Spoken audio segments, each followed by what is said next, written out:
in the night, your heart fills with dread. Probably a murderer who wants you dead. It could be a ghost, a demon, or worse. Perhaps you're the victim of a witch's curse. It's hopeless, you're doomed. You'd call a priest if you could. You'd rather just listen to who? Sinisterhood.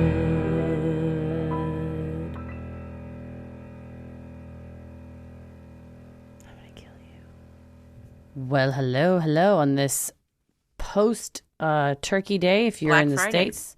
Black Friday celebration, November 25th. We're recording this pre-Turkey Day, but I'm going to go ahead and say the pies that I'm going to bake today, the pies that I baked Wednesday were great. They came out, I didn't burn anything. Nice. I didn't mess up my green bean casserole. Everything was on point. Tommy brought me some deviled eggs to try earlier. He found a recipe that was $1 million deviled eggs. I got to tell you, they're so good. And I was like, what makes this $1 million? Do you know the ingredient he told me? He's like, I ground up coins. It's gold bars. Butter. Ooh. Have you ever heard of butter in a deviled egg? No. I have. My cousin just called and said, my mom's making her regular ones, and my cousin said, I'm going to make cupcake deviled eggs. Oh, what's that? Apparently, she got off TikTok. You separate the egg whites, you put them in a muffin tin, bake the muffin tin, and then you cook the egg yolks separately and then mix everything you're going to mix in there. I don't really understand, aside from boiling, like how consistency it's going to be. I'm going to go ahead and say I loved the cupcake if this is Friday. Can you save me one of these? I will. I'm very curious what this is. I was very curious too. I think as like an oddity, people will probably eat them, but I'll put one in the fridge for you. Thank you. I love deviled eggs. She saw it off TikTok, so it's always fun to try a new thing. I think so. And I got to say, if you are looking for a deviled egg recipe for some people do Thanksgiving on the weekend. In fact, we're going to another family Thanksgiving on Saturday. Google this $1 million deviled egg because it involves butter. And I'm going to go ahead and say they're the best deviled eggs I've ever had. They're very, very good. Yeah. You're going to be everybody's favorite at the party if you bring those in. He also made a peanut butter pie. And he is making his famed Cheeto mac and cheese tomorrow. Man, that stuff. Yeah, I have been the taste tester, so I think my role is equally as important. 100%. Thank you. I was re-listening to the Mini Lights episode, and you were like telling me a certain way to do things, and I said, you're very specific, and I love you for that. And because, how else would we notice these things in our lives? Like, you wouldn't know if the taste's a little funky or off unless he served it to you first. You told him, you judged it. Now you won't embarrass yourself in front of your guests, which really is just your parents, but... Well, I'm always trying to make him look as good as possible. So if I need to be like, you need more salt, you need more butter. But I said, these are perfect. These are great. So he's the baking champ, and Paris has promised to help me with the pies. So nice. We'll be good to go here. Well, speaking of champs, you are the story gathering champ, and our listeners are all the champs for sending these in. We have got a wide array today, including, we're starting off with one that I found so shocking. This one is very shocking. We've had a few listeners write in about their near misses with serial killers, and I leave shook every time. Mm-hmm. Like someone recently about Ivan Milat, the Australian one, that same listener said Wolf Creek is based on him. Well, we've since watched Wolf Creek 1 and 2. The third comes out in 2023. They are some of the most effective horror movies I've seen. They're not for the faint of heart. If you don't like gore, I would skip them, especially the second one. But my God, if that is what that man did, horrifying. And the fact that our listener and her friend escaped a fate worse than death is just remarkable. And this first one is very similar as well. And I think we should cover Ivan Milat because someone else wrote in and said while he was caught and convicted, there are allegations that family members of his were complicit and either helped him after the fact or during the fact, that maybe that part of it, just something else that we could, possibly look into, especially if it's so well known and it's a case where I think our listener, and then we found someone else on Inside Edition that they had gotten away too. So he was prevalent in that area. Dude, Wolf Creek, My gosh. It's the horror movies that are like everybody's just minding their own business and then a horror movie happens because of a real person are the ones that trigger me the most. And these are very scary. We've been watching since probably before Halloween, maybe even the 1st of October. Almost every night, Tommy and I have watched a horror movie to the point where I'm now going to start cataloging them and putting notes because we can't even remember what we've seen. But I will say, recent ones I've watched that I highly recommend are Piggy and Something in the Dirt, which is what we watched last night. Okay. Highly recommend both of those. Well, y'all have very good horror taste, so you've not steered me wrong yet. Well, they're both very different, but both very well done. Nice. Well, I'm Christy. I'm Heather. And let's get freaky. This first one, like we said, is from Allison Heineman. And the subject line is that time I was almost a victim of a serial killer. I was in middle school and in the prime of my show jumping career. We were at a horse show at the Katy Equestrian Center in Katy, Texas, when my mom and her friend found a card for a horse farrier. As some might not know, this is a hard service to obtain good and consistent work from. So they both called and set up an appointment with this man. He started doing farrier work for us at the stables where we boarded our horses at in Stafford, Texas. He would never finish all the horses in one day because something would always come up and he would need to leave. He'd tell my mom that he could pick me up from school and I could help him with our horses so she wouldn't have to leave work or could do other things. Of course, my parents wouldn't let that happen because of obvious reasons. He would call and leave messages on our answering machine all the time telling my parents this, as if to pressure them into leaving me with him. One day he told my parents he would be gone for a few weeks because he needed to go to Oklahoma. A few weeks later, my mom gets a phone call from the Oklahoma FBI saying that they needed to speak with her. 2 men and a woman from the FBI then come to my house and ask my parents how they know William Reese. They explain how, and while they're doing so, the woman agent notices me sitting on the couch and asks who I was. They proceeded to tell my parents that they believe William was trying to kidnap me from evidence they found in his truck, and that he was also suspected at the time of killing 3 young girls in Oklahoma. This made sense with all the ridiculous attempts to try to get me alone. During the time we were seeing William Reese as our horse farrier around 1997, he started dating my mom's best friend, who also had horses stabled with us. My mom started to think that this match was weird, especially after one time while he was working on our horses. He supposedly got so overheated he had to take his shirt off to cool down. He then flexed his muscles as if to show off. Later, my parents realized this was an effort to impress me, a child. Gag, what a loser. When he did this, my mom saw his very racist white supremacy type tattoos and decided to mention them to her friend. This was important because her friend was the mother of a young mixed-race child and was still married, but long separated from, a non-white man. When my mom's friend was surprised, my mom asked how she hadn't seen them. She replied that he would just never go further than making out, and she thought that was because he was just being respectful. My mom's friend confronted William about the tattoos, and he told her he got them when he was in prison to be part of a gang for protection. She was uncomfortable with it and broke things off. They're pretty sure he was dating her just to get my parents more comfortable with him, in hopes I would be left alone with him. Now, these revelations were in hindsight after the FBI came to my parents and told them he was stalking me from the evidence found. This all happened around the same time he murdered Tiffany Johnston of Oklahoma, then Laura Smith, Jessica Kane, and Kelly Ann Cox, all from Texas. The time frames add up where he was doing farrier work for us during and in between the murders. Had the abduction of Sandra Sapah fully worked and she had also been brutally murdered, I probably would not be writing this submission to you today. But Sandra was able to jump out of his moving truck on the Gulf Freeway, survive, and essentially get William caught. I believe she saved my life, along with possibly some others. Oh, and another interesting piece of info found out from the FBI was when he would come to our stables, he would sometimes have heavy equipment on his truck, like bulldozers or tractors. My parents just assumed he was working 2 jobs since he was so inconsistent with his visits.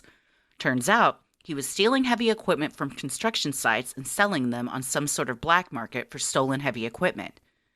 Thank you so much for reading and covering my story. I love the show and y'all are awesome. Keep it creepy, Allison Heineman. This guy Oh, is, man.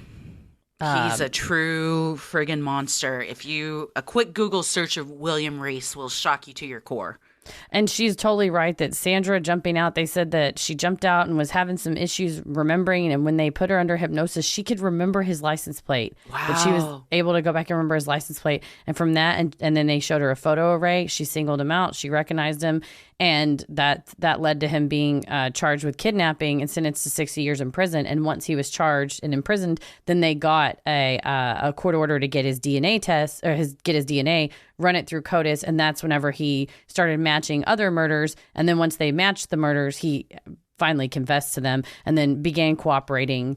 But she's exactly right. It was he stated he committed his first murder on April 3rd, 1997. So that's right the time. Wow. That he would have been the farrier. And you think you pick up a card at a horse show. And that changes the whole trajectory of your life.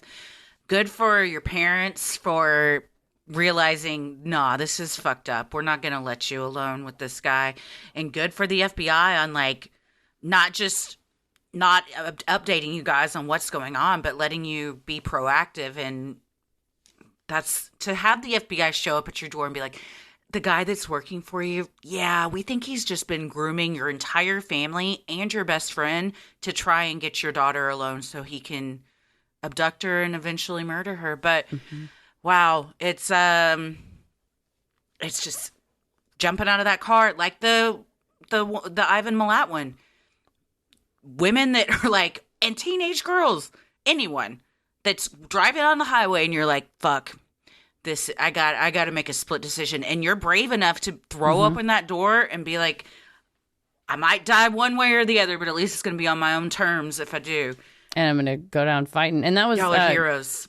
Carol DeRanche did that with Ted Bundy. She jumped out of the car and was then able to help them piece together the handcuffs and things like that. So it is astounding bravery and extreme danger, and like exactly what Allison said, it probably saved several more lives. Him getting stopped. Absolutely. When he did. Countless. Yeah. I mean, he had just gotten started. So who knows where that could have gone.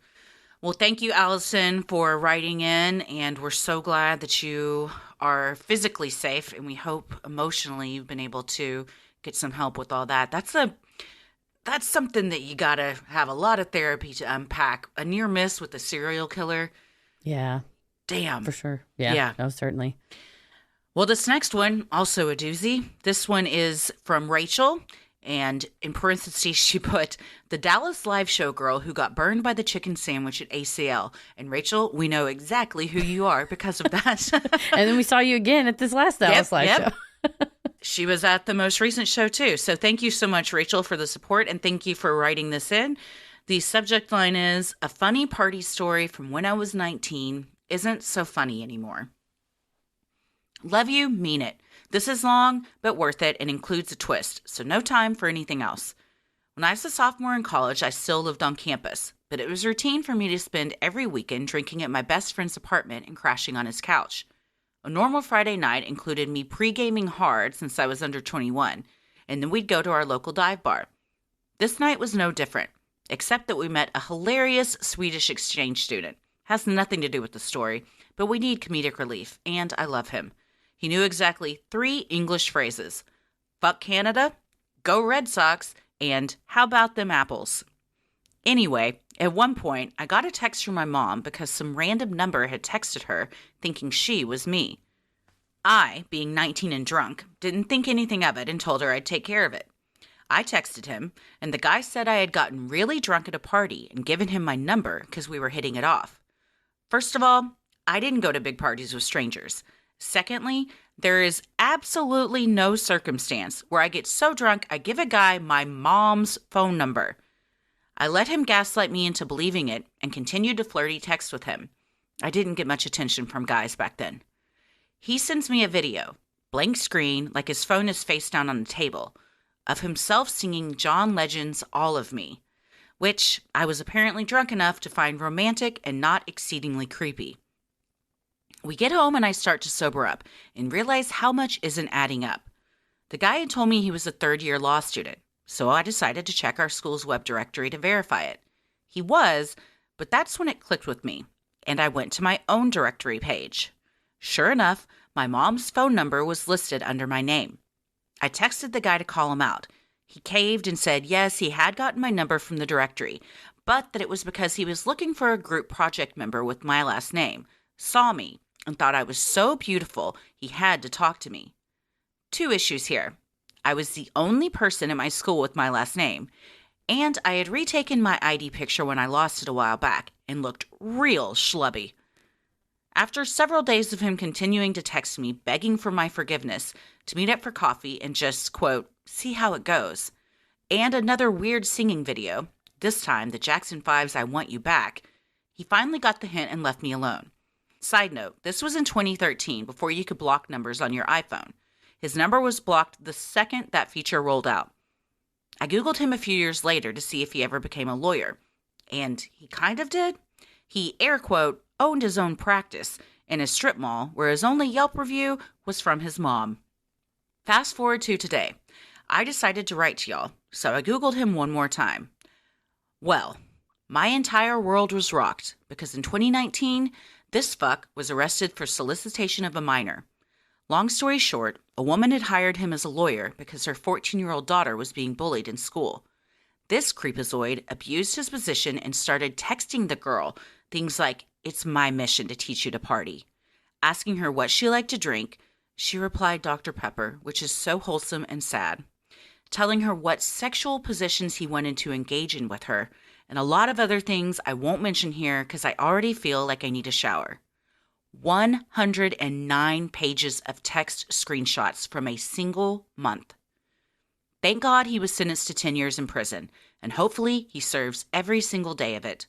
A story that I used to tell at parties about my cyber stalker got a whole lot darker today, but I am so glad that as far as we know, he never actually got the chance to physically harm anyone. I hope he's miserable in prison. Me too. What a fucking loser from everything about this. Moment 1 to the cell door clinking behind him. But the phone number off of the directory is bizarre. It's, I feel like he was probably just looking at the directory at pictures and stuff and just maybe even though Rachel, you say you look schlubby, you know, to beauty is in the eye of the beholder to him. Maybe you didn't, or maybe he just randomly picked someone, you know? I mean, who knows what the thought process here was. Clearly it was all lies. The singing makes me want to crawl inside my own butthole. Yeah. It's so cringy, and like, even if this guy wasn't a total creep, that would have shut it down for me right away. Too much too soon. Like my coochie closing like a bear trap. I'm not. No. It's too much. Then abusing your power in a position of authority like that to a girl, a minor, that's already there because she's being bullied in school. Yeah. And then you just make it even 10 times worse, 1,000 times worse. Oh my gosh. Dr. Pepper. She doesn't even know. No, and she's being bullied, and now you're like, oh, someone's being nice to me. Now you're sexually assaulting her and sexually harassing her. Yeah, exactly. Somebody's being nice to me, an adult. Surely he would be fine. My mom hired him to help protect me. God damn, 109 pages of text screenshots. How many of those were songs that he sang to her? God. Oh. Yeah. I hope he's disbarred if they take away his law license and let him practice anymore. And definitely, once he's out of prison, some community supervision or something, because he seems like he's been at this for a while and wasn't slowing down until he got arrested. Yeah. So God knows what he did between the time that, y'all met at that party, or not met at the party, but the time he texted you and the time that he was arrested. Yeah. That's awful. But you you did the right thing as far as shutting it down. And thankfully, the iPhone finally, I remember I went through a bad breakup with a borderline stalking situation before iPhones could block people. And there's just nothing worse than a person that you're like, I'll just delete the number. And then they still send horrible things to you. So thank God we have that block feature. I love it. Yes. Yeah, for sure. Thank you so much, Rachel, for sending that in. This next one, we got a theme going with these first three. It was unintentional, but sometimes my subconscious does things that I don't even realize until I go back and read them. But this one is from Emily, and the subject line is, when police used me, a 9-year-old, to catch a predator. I grew up in the 90s, and boy, was safety not a concern.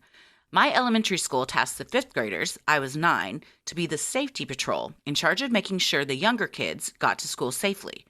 Why children should be in charge of managing traffic for younger kids to cross, I have no idea. But anywho, my friend and I were stationed about a half mile from school, around a curvy road where none of the teachers who were supervising, I use that word lightly, could see us. Day after day, my mom dropped me off at this corner, and we helped little kids cross the road. There was always a man in a van across the road watching. As naive children, we didn't think much of it, until my mom dropped me off later than usual and saw him. Once I told her he's always there watching, she brought it to the school principal, who did absolutely nothing. Not one to shy away, my mom met with the police. So as this is the 90s, naturally the police's idea was to give us a notepad and pen and have us continue to hang out on this corner alone so he wouldn't suspect anything and we could write down his license plate and the time he was there. Basically, we were 9-year-old bait for a man in a van. Comforting, right? My mom would make me hot cocoa before she dropped me off, and I would stand on this corner with my notepad and my cocoa, thinking I was a badass undercover cop. Thinking back on it just seems insane. Turns out this man was a pedophile, and his daughter went to the school. He was watching her because there was a restraining order against him. The principal knew he was lingering around the school, but apparently didn't give one shit about this girl's safety. My friend and I won Safety Patrol of the Year, which was a made-up award, but we got a trophy, so I guess it's all worth it now.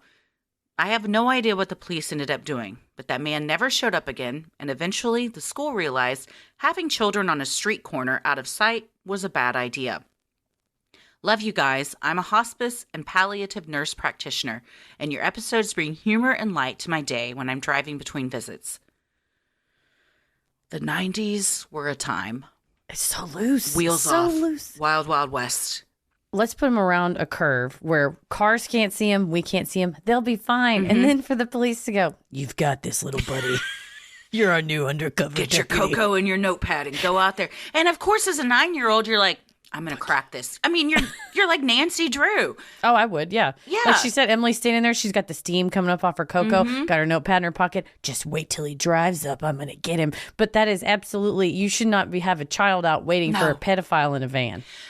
Definitely not. No, there was a lot wrong with this, especially once you find out the principal knows what's going on and just shrugs their shoulders. Yeah. Very sad that this little girl's dad was a pedophile and was essentially stalking her at school. I choose to stop thinking about it there as far as what he had done to her. And shout out to Emily's mom for calling the police. Yeah. For becoming involved. And I mean, as kids, you're just like, oh, yeah, he just parks there. It might be watching his kid walk to school. I mean, he was, but not in the way we want him to. So as a kid, you just don't think anything of it. But, mom radar is like, why the fuck you watching my kids? There's no need for that. The teachers aren't even watching them. Who are you watching? Yeah. Yeah. So good for her for seeing it through. And man, that is scary. And thanks to you, Emily, for what you do as a hospice and palliative care nurse. That's a nurse practitioner. That's a hard gig, and it's extremely important. So thank you. Well, this next one is from Franny, and the subject line is, Skeptical Mom is Less Skeptical. This story starts around 2012, when I inexplicably started seeing 11:11 everywhere. Ladies, I'm not just saying it happened when I looked at a clock. This was something completely different. I'd buy chicken and bananas at the grocery store, and the total came to $11.11. I'd noticed the gas pump wasn't working, and the last sale was $11.11. I started following Beyonce on Instagram when she had 1,111 posts. At work, my German machine would stall at 11.11 millimeters. I was at an event and it was announced that 1,111 people were in attendance. For years, I've owned a signed piece of artwork by my favorite musician, a drawing of a few piano keys, see attached, when one day I realized the black keys look like 1111. This phenomenon happened so much and so often that I started documenting it, and I probably looked like Charlie from It's Always Sunny with his Pepe Sylvia map. My religious mother was skeptical, as she doesn't believe in signs or whatever this was, until one day I picked her up to go to the movies, something we didn't do too often. On the way there, I was telling her about another bout of seeing 1111. Again, my mom reassures me that it's just some weird coincidence as we purchase our tickets and walk towards the hallway leading to the theaters. I asked her what theater our movie was showing in, and I kid you not, she lifts up our 2 ticket stubs and says 11. I take the ticket stubs and hold them side by side, showing her 1111. Ladies, my very devout mother stopped in her tracks and she looked shook. She admitted, okay, this is weird and maybe it wasn't all just in my head. She asked if 1111 meant something, and I told her the simpler version that she could make a wish. She laughed and passed on the idea. As the years passed, I saw 1111 less and less. Nowadays, I'm less religious and would love to dive into what 1111 really means and why it decided to appear so much in my life at that time. Have you ever experienced something so strange as being stalked by a repeating set of numbers? So the picture that she sent, it very clearly looks like 1111. I mean, 2 black keys, or 4, I guess, next to each other. I Googled, what does seeing 1111 all the time mean? And it can be interpreted as a message from your angels or the universe or whatever higher power you believe in that you're on the right path. If you keep seeing 1111 everywhere, it's a sign to keep going and trust the direction you're moving in as everything is falling into place. This is from Women's Health magazine. So it seems like a good number to see all the time if you're going to see something. Right? It's a positive omen. Like you said, some people say a wish. That's a Constantine song by something corporate. It's called Constantine. And he says, I always catch the clock at 11:11 and want to make a wish about you or whatever. A friend of mine said that she was recently, she goes, I'm seeing 777 everywhere. And I said, like even on your phone, like the time? And she was like, no, never. That's it never not a does. time that exists, but other places. That would be a concern, though, if you did. But I would go to the casino if I was seeing 777 everywhere and start playing those slots. Good point. Well, yeah, maybe 11:11. It's not go to the casino time, but I think I always take it as that. It's like a nice thing. My grandmother's birthday was 11:11. No, it wasn't. Was it? November 11th?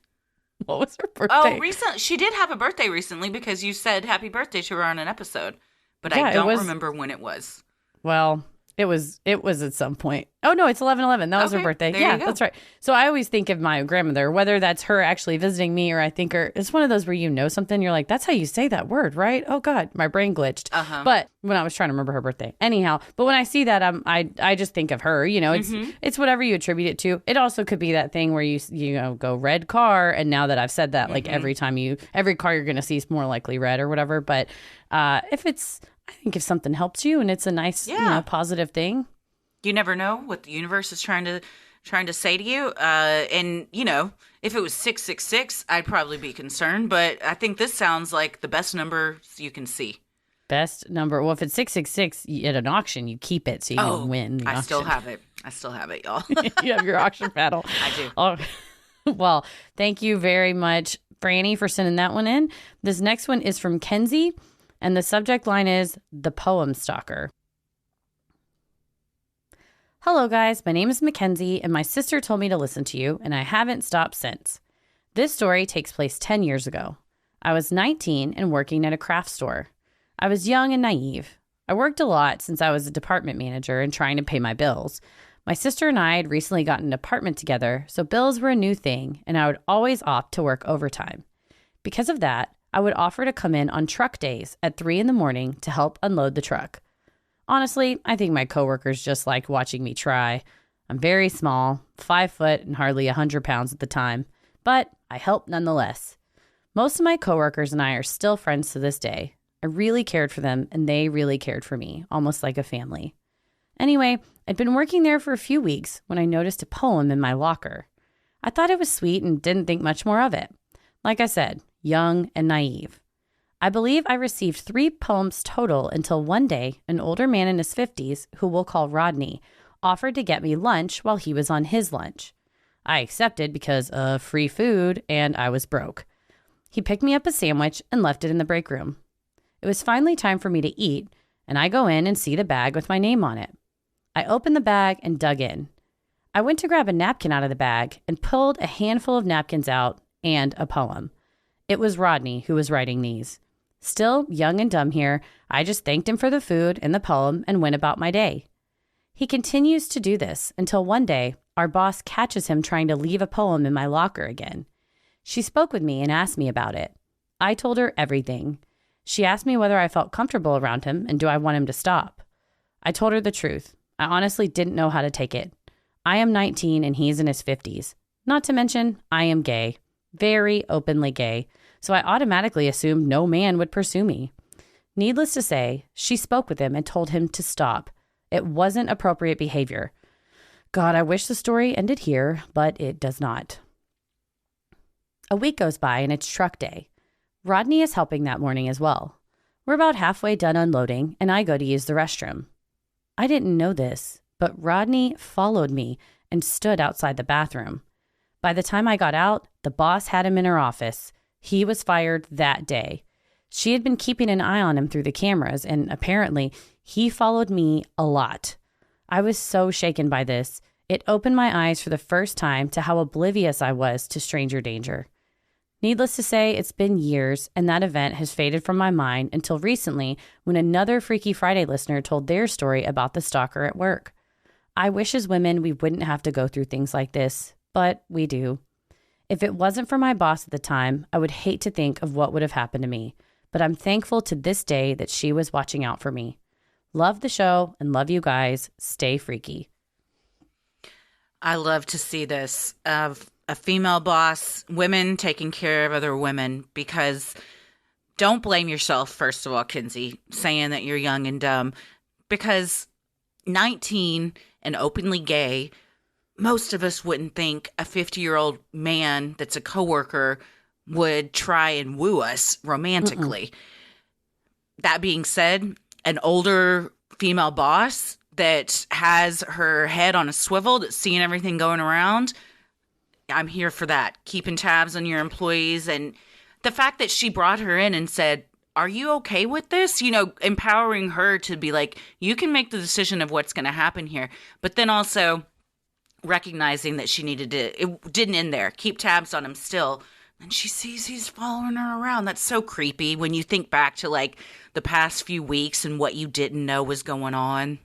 Right? All the different places. Did he follow you to the bathroom every time you went? Was he following you when you went into a storage room or supply closet? You go to your car? Like the poems, I don't know what they said, but I'm sure they were romantic or flirty in nature, you know? 50s, even if you're straight, a 50-year-old man coming after a 19-year-old girl, that ain't a good look most of the time. No. Yeah. Unless everybody's consenting, but that age gap, it makes it hard for me to think just emotionally you're not, and, you know, biologically, like your brains aren't the same.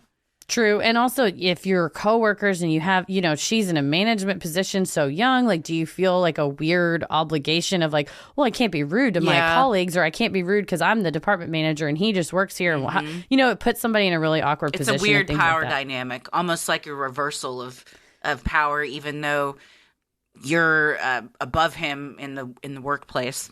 Yeah, and anytime somebody in the workplace like this, it's like if the river ain't flowing both ways, you know what I mean? Like he's just putting the poems and she's not like, I got your poem, we should go out. It's like, fucking stop. But like you said, 10 out of 10 to this boss for saying, are you okay? And then whenever it escalated further, be like, we're shutting this down. Yeah. We're not. Because the other one, you know, it was kind of like, oh, well, he did this to a couple other girls. Sorry. I guess we could, you know, him and Han. So we like this unequivocal shut it down. No matter who you are, if you're in a position of power, watch out for those folks underneath you, because this could happen anybody, you know, and it's important to be, you know, watching the cameras and not just going, fuck it, whatever, you know.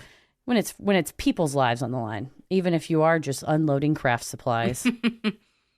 Well, thank you very much, Kinsey, for sharing that. And thank you to your sister for recommending the show and for you listening to her and listening to us. This next one is from Sam. And the subject line is Momma Sandy pulls rank. Sam's haunted best friend. This is an ongoing series. If you're new to Freaky Friday, Momma Sandy has delivered us several wonderful Freaky Friday tales via her. Always great stories. Sam is a phenomenal writer. So, well, we love getting these stories. We love a good Momma Sandy update. Sam writes to us. Well, you did it. You made my mom cry. Good tears, no worries. It took me a while after you shared her last story to be able to sit and listen with her, and she thanks you all for your very kind words. I thank you as well. I can't thank you enough, truly. After we both had a good cry together, she said, You were right. That one was pretty morbid. Maybe you should give him a break. Send in one of your stories instead. I said, one of my stories? What do you mean? She responded by rattling off some of the worst experiences of my life. So I asked how this was the less morbid option, and she laughed, which had been my goal, so score one for me. Anyway, she was insistent I share something I've experienced to give y'all a break from her sadder ones. We eventually settled on this one, and it's a wild ride, so strap in while you can. When I was in 6th grade, middle school for California people, I don't know if it's different for y'all, a family moved into the house across the street and 2 houses down from me. They had a daughter that was 5 years older than me and a daughter that was exactly my age. Even though the younger daughter went to a different middle school than I did, I quickly became best friends with her. We're going to call her Erin. Now, I'd known the family that lived in this house before as well. They'd also had a child my age, and we had been casual friends. I never had any strange encounters or bad feelings in that house before Erin and her family moved in. But the more time I spent with Erin, the more I started experiencing things that I couldn't explain. I was brought up in a Baptist household. I was not a stranger to tales of demons or evil entities trying to hurt you or attach to you. So when shit started happening to me when I was at Erin's, I knew it wasn't just my imagination. For a little while, there's nothing unusual. But suddenly, and sorry, I can't pinpoint a super specific time for you here, maybe a couple years after we met, I think we were in high school, maybe. When staying the night with Erin in her room, I found myself struggling to sleep. I was a bad sleeper at home, so at first, I didn't think it was weird. But the problem was she had a cat. We're going to call her Kitty. Kitty would, in the middle of the night, completely freak out at something in Erin's room. It was a dark, shadowy mass that would move around and hover or perch anywhere in the room all night until light began to seep through the blinds. At first, I was waking up because Kitty was making noises at this mass or jumping on me or the bed because of it. But then, of course, when I saw it myself, I knew that it was going to be there when we went to sleep, and I couldn't relax. Once I noticed it, every night I stayed within Erin's room, the black mass was present. I could feel it watching us, no matter where it was in the room. Erin didn't believe me when I told her about it, which is strange because she was very superstitious. I don't know if it's because she was a heavy sleeper, so she had never seen it, or she just thought I was a baby, but she didn't ever take it seriously. It was around this time that Erin and I began sharing dreams. I mean that I would be dreaming something very specific and scary, and where my dream left off, Erin's dream would begin, and she'd continue with what was happening, exactly like mine. We had that experience several times through the years, sometimes with me having the first dream in the sequence, and sometimes her. Eventually, after another year-ish of the Black Mass, I stopped sleeping with Erin in her room whenever I would stay the night, because I couldn't stand the thing watching us. So instead, I started sleeping on the couch in the living room. This was a mistake. Every time I stayed over on the couch, I'd wake up in the middle of the night because I could hear whispering. I'd sit up and look around the room, but there would be no one around me, not in the living room, dining room, kitchen, or entryway. All of these areas were parts of the house open to each other, so if I was lying on the couch, for clarification, I could look around my body 360 degrees and see all of these spaces and confirm no one was out there with me. Constantly being woken up by whispering around me when I was alone was, terrifying as shit, so I started falling asleep with the TV on to help drown out the whispers. Sleeping with the TV on was the same thing I did at my own house too, so I thought this would help me once and for all be able to sleep peacefully at Erin's. Once again, I was very mistaken. One night, I was asleep on the couch, the TV blaring, and even the kitchen light on. And for once, all seemed like it would be a calm night. I was awakened by a very loud conversation between at least 3 different voices sometime after midnight. George Lopez was playing, that eerie old-time cable. I could tell immediately the voices were in the kitchen, where they often were, hence the aforementioned lights being on. And I could tell they were not in English. I can still hear these voices crystal clear in my memory. I've looked up and listened to many global voices, and I've yet to find one that sounds like what I was hearing. Subtly, I tried to turn my head on my pillow to look into the kitchen, and the minute I did this, the voices all went completely silent. No one was in the kitchen, and this eerie, unhappy vibe surrounded my entire body. I turned my head back toward the blaring TV, thinking to myself that I just needed to forget about it and fall back asleep. The minute I closed my eyes, I could see, clear as day, either in my mind's eye or through my eyelids, whatever you want to believe. This is what I saw. An extremely thin, extremely frail, dirty, bedraggled little girl dressed in rags, bending over me. She had long hair that was dark with grime and was so dirty it fell around her and onto me in little dreadlocks. Her head was huge, much bigger than what was natural for her tiny body, and she had a minuscule mouth over a tiny chin, a thin, barely there nose like a snake, and humongous eyes. The irises were huge, meeting each lid, but the pupil was very small. This monstrous thing was bending over my body on the couch, like it was examining me, like I was a fucking science experiment or something. But this is just the description of what she looked like. She smelled like moldy cheese and vomit and sulfur. I immediately opened my eyes and gasped, ready to scream bloody murder and shit my entire soul out of my body. But the minute my eyes were open for real, she was not there. There's no way I was dreaming, and this isn't sleep paralysis because I'm moving around, sitting up, whipping my head around everywhere like the goddamn Exorcist kid. Unsure, terrified, I lay back down and closed my eyes again. She was there, again. This happened 2 or 3 more times before I accepted that she was just going to be there when I closed my eyes and there was nothing I could do about it. After a while, she raised her tiny hands and hovered them over me like she was going to touch me, but she never did. I refused to open my eyes again after a while, instead chanting in my head the Lord's Prayer over and over and over until it became almost like breathing, until I hadn't realized I had fallen asleep. And then finally, blissfully, it was morning and I was alone. It never happened again after that night. I think mostly because I didn't sleep in the living room anymore. Well, I didn't sleep over often anymore, ever, honestly. I took to sleeping in the spare room whenever I stayed after that, which wasn't very often. Aaron and I had a very hard, bad falling out when I left for college. It's a long story that we don't need to cover here. Less true crime and more just emotional crime. Suffice to say, she betrayed me very badly and decided she hated me. She had been like a sister to me all those years, and suddenly I lost her in my life relatively overnight. Sometimes I go through my old boxes of trinkets and keepsakes from growing up, and millions of pictures of us together will remind me of everything we went through. It was a very difficult period for me, and I've never been able to shake the feeling that the thing in her house, whatever it was, may have affected her, or infected her, changed her in some way over time. I wanted to believe anything other than she had just been a liar for all those years, honestly, but I don't know. What do y'all think? Love from me and Momma Sandy. Keep it creepy, friends. Well, the first thing I think is, I don't think after the first night of seeing a black mass watching me, I would have ever set foot in that house again. So, Sam, you were very brave to keep spending the night over there for years, and even being like, okay, well, I'll just move to the other room, knowing that that thing is still in there. So you're braver than I am. I don't think I would have been able to do that. I would have said, let's sleep over at my house instead. Right. Let's do my house.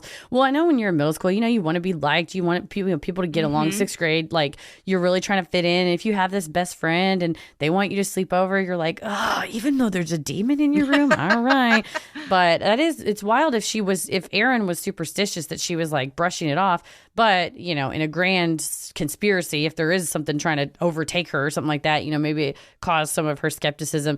That is very creepy to hear those voices whispering in a different language. And as soon as you turn and look, they stop. And then I don't want to be inspected by anything like I'm some sort of science experiment or sized up by an entity or a person. Yeah. Frankly, don't size me up. No. You see what you see. I was just reading something yesterday about how it's, and I'm not saying this is what happens here. I never want to ever poo-poo what anyone thinks that they have gone through, because like we say all the time, perception's your own reality, and what you believe is going to influence what you think may have happened. But for what it's worth, I was reading about how it's really common when you're falling asleep to hear voices. And it's called, we've talked about the hypnagogic state, but it's like hypnagogic auditory hallucination, or I don't remember exactly what it was called.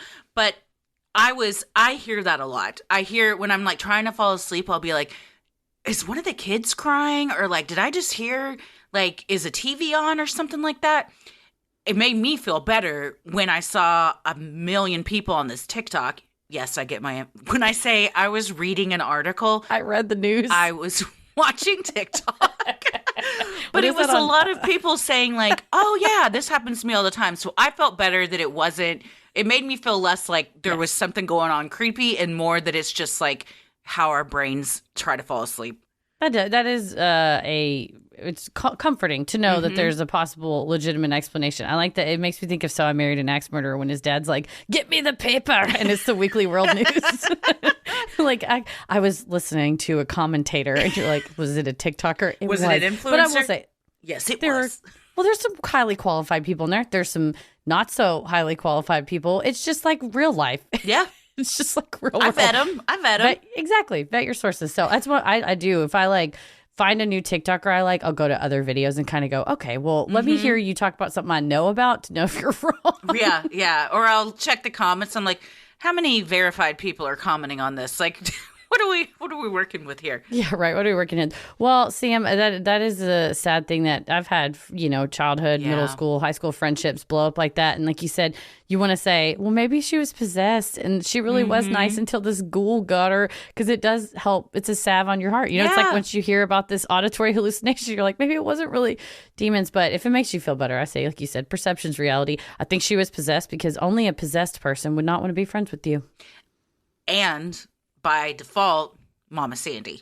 Oh, God. Yeah, you're missing out on Momma Sandy love. I don't know how you live across the street from Momma Sandy and you try and you do something shitty to her kid. You don't do that. Yeah. Looking a gift horse in the mouth. Well, thank you, Sam, and thank you, Momma Sandy, for encouraging Sam to share this story. We appreciate it. Yes, thank you so much to everyone that sent in your stories. These were some rough ones, and, we try and give a variety of rough ones mixed with some ones that maybe are a little lighter, so we're not all just like, good Lord, after listening to an episode. So I think the only one that was light was maybe the 1111 one. So we'll just remind everyone, look for numbers in your life today and every day. And if your clock says 777, call Apple Care. Yeah. Probably you need to replace something. It was correct. Broken. And thank you to everybody who wrote them in, truly, because like we heard with a couple of these stories, hearing someone else share their story empowers them to feel like they can be vulnerable and share it as well. So you never know. It's some people like listening, but some people you may inspire them to, whether they tell the story to us, somebody they love, or a therapist or counselor or whatever, there's always power in sharing. Absolutely. So thanks again. Well, if you have an odd but true story you'd like to share, maybe you've encountered Bigfoot, you've seen a UFO, you had a brush with true crime, or you felt the presence of an otherworldly being, send them in at sinisterhood.com/Freaky Friday.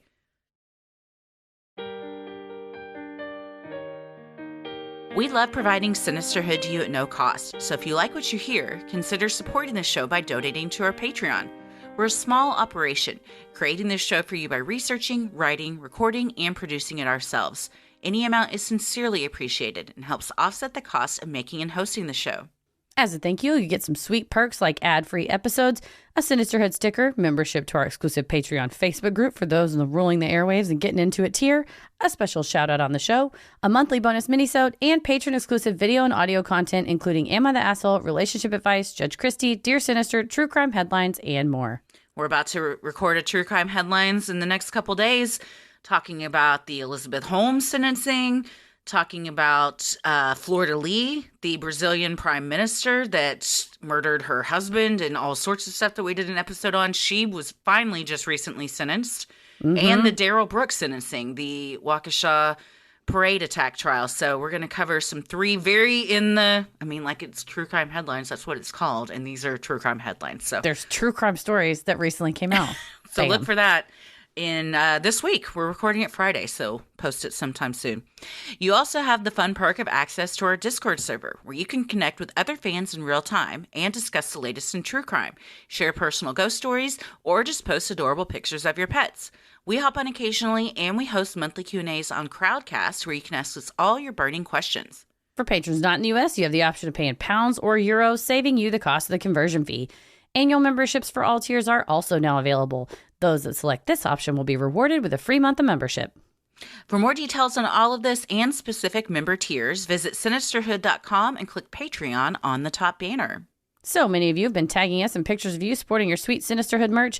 Good job. But guess what? We've got an all-new design coming. We're going to drop it for you soon, just in time for the holidays, to treat yourself for whatever reason you want. So if you want to get some cool Sinisterhood swag in the meantime, you can get some cold weather stuff like beanies, hoodies, t-shirts, totes, clothes for your kiddos, or mugs. Good old coffee mug, tea mug. Cozy hot tea. Head to Sinisterhood.com and click shop on the top banner. The best thing you can do to help us grow is like, review, and follow on Apple Podcasts, Spotify, or wherever you listen to your podcasts. And please tell a friend who you think would like us to check us out. You can also share any episode by clicking the three dots in the top right corner, and share topic-based playlists from Spotify by visiting Sinisterhood.com/playlists. All of this means so much to us and really helps podcasts like us get more exposure.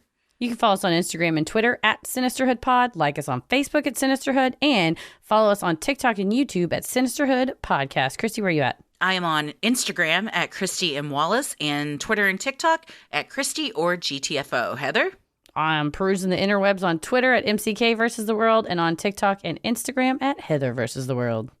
Just before we do our closeout, it's Thanksgiving. We're very thankful for all of you, everybody that tunes in weekly, supports us on Patreon, sends us encouraging messages, reaches out. We could not be doing this without all of you, and we sincerely, sincerely thank each and every one of you. This is our dream job, at least for me. Yeah, for sure. And I could not do it without you. I appreciate you so much. I told Paris the other day, I've never been happier. So thank you very much. Thinking yesterday, I was thinking back on my life, and I was like, there have been times where I may have been happier with my physical appearance, but there's never been a time where I'm happier with who I am as a person, which I think then by default means that overshadows the physical part of it. Oh yeah, we're peak condition. We haven't even begun to peak. And when we peak, you'll know. But you know what I mean? It's just grateful. We do our gratitude checks weekly, but it's a good time of year, whether you celebrate or not, whatever. That all kind of stuff. It's always a nice reminder to just be grateful. And we're, generally grateful. But this is a general announcement that thank you for being here, for tuning in. And you probably turned us off 5-10 minutes ago. Fair enough. Love you anyway. I still love you. And I'll continue to love you. Absolutely. Well, as always, the devil rules the airwaves. And keep it creepy.